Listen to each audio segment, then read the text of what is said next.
Hello dear kids and mommies, welcome to my YouTube channel. कैसे हैं आप? I hope you all are doing good. और आज का हमारा टॉपिक है लेटर राइटिंग। तो चैनल पर आगे बढ़ने से पहले कहना चाहूँगी, अगर आप लोग चैनल पर नए हैं तो प्लीज़ चैनल को लाइक, शेयर एंड सब्सक्राइब करना ना भूलें। तो चलिए शुरू करते हैं आज का टॉपिक। तो आज हम करेंगे letter writing. Letter writing English में हम इसको लेटर राइटिंग भी कह सकते हैं, या फिर जो हमें स्कूल में एप्लीकेशन लिखनी होती हैं वो एप्लीकेशन को हम कैसे लिखते हैं, अपने बच्चों को हम एप्लीकेशन लिखना कैसे सिखाएं। क्योंकि जैसे ही बच्चा 3rd, 4th, 5th में जाता है तो स्कूल में ग्रामर का एक बहुत बड़ा पार्ट है कि फॉर्मल और इनफॉर्मल लेटर्स। उन्हीं में से हमने आज एक लेटर राइटिंग की प्रैक्टिस करनी है, जिसमें हमने प्रिंसिपल को लीव के लिए एप्लीकेशन लिखनी है। तो और ग्रामर का बहुत बड़ा पार्ट तो ये है ही, जिसमें एग्जाम में 5 मार्क्स में 10 मार्क्स में एप्लीकेशन लिखने को आती है। तो देख लेते हैं इसमें क्वेश्चन क्या होगा। यू आर डाउन विद, अब हम इसको डेंगू नहीं पढ़ते हैं, इसको हम नॉर्मली पढ़ते हैं ना डेंगू, तो ये हमारा मिसप्रोनाउंसिएशन होता है। तो हमने इसको क्या पढ़ना है, you are down with dengue fever, write an application to the principal of your school asking him to grant you leave for 10 days। तो हमने यहाँ पर प्रिंसिपल को एप्लीकेशन लिखनी है for leave, how many days, for 10 days। तो because you are suffering from dengue fever. तो हम देख लेते हैं कि हम अपनी एप्लीकेशन को कैसे लिखते हैं। सबसे पहले तो एप्लीकेशन लिखने के कुछ रूल्स होते हैं जिसको हमने सबसे पहले देखना है। तो सबसे फर्स्ट लाइन में हम लिखेंगे टू, क्योंकि हम प्रिंसिपल के लिए लिख रहे हैं, हम टू लिखेंगे। टू के बाद हमने लगाना है कॉमा, और एक कॉमा लगाना मस्ट होता है क्योंकि ये ही रूल्स होते हैं, छोटे छोटे रूल्स हैं, इनको हमने फॉलो करना होता है। टू कॉमा द प्रिंसिपल हमने लिखना है। उसके बाद नेक्स्ट लाइन में हम लिखेंगे अपने स्कूल का नेम। आपके स्कूल का जो भी नेम है, आप चाहे किसी भी स्कूल से हैं, अपने स्कूल का नेम लिखेंगे। उसके बाद उसका एड्रेस लिखेंगे। एड्रेस का मीनिंग आपका स्कूल कहाँ पर है, दिल्ली, मुंबई, कोई भी सिटी हो सकती है, आपने उसका नेम लिखना है।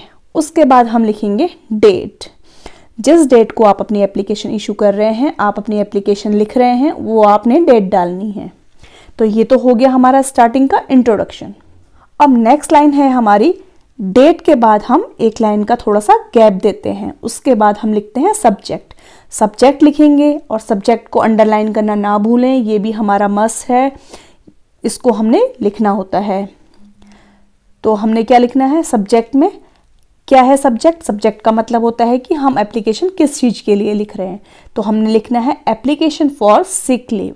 सिक लीव पे हमने एप्लीकेशन देनी है। तो सब्जेक्ट हम कुछ भी लिख सकते हैं, जो आपका एप्लीकेशन लिखने का रीज़न है वो आप सब्जेक्ट में लिखेंगे। उसके बाद आता है ग्रीटिंग। ग्रीटिंग का मतलब रिस्पेक्टेड सर या फिर मैडम। अगर आपके सर हैं प्रिंसिपल तो आप सर लिखेंगे, अदरवाइज आप मैडम लिखेंगे। रिस्पेक्टेड सर एंड मैडम के बाद फिर हमने कॉमा लगाना होता है। फिर नेक्स्ट लाइन में आएंगे, हम जो नेक्स्ट लाइन लिखेंगे ग्रीटिंग के बाद उसको हम जस्ट यहाँ से स्टार्ट करेंगे।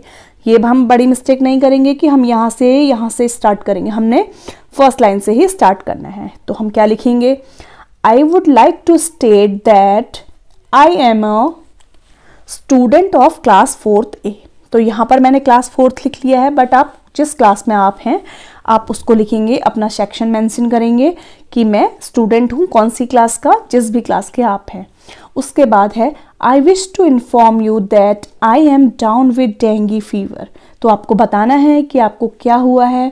माई doctor has advised bed rest for 10 days। तो आप यहाँ पर इस वाले स्टेट में आप सारा अपने बीमारी के बारे में बताएंगे, आप क्यों आप छुट्टी ले रहे हैं, आप इसके बारे में बताएंगे।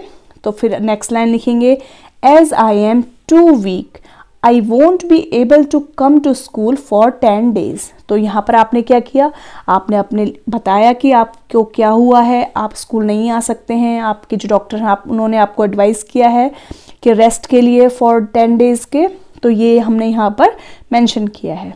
तो ये तो हो गया हमारा मेन पार्ट, जिसमें हमने छुट्टी जो हमारी एप्लीकेशन है उसका रीज़न लिखा है। फिर जब हमारा यहाँ पर ये पैराग्राफ कंप्लीट हो जाता है, जब हम इसको सम अप करते हैं, तो उसको हमने जब भी स्टार्ट करना है वो नेक्स्ट लाइन से स्टार्ट करना है। यहाँ पर हम नहीं लिखेंगे, ये हमारा यहाँ पर स्टैंजा कंप्लीट हो गया है। फिर हम लिखेंगे आई, फिर कॉमा, देयरफॉर। तो मतलब कि आप अपना रीज़न बताने के बाद आप लिख रहे हैं कि I therefore request you to grant me leave for 10 days।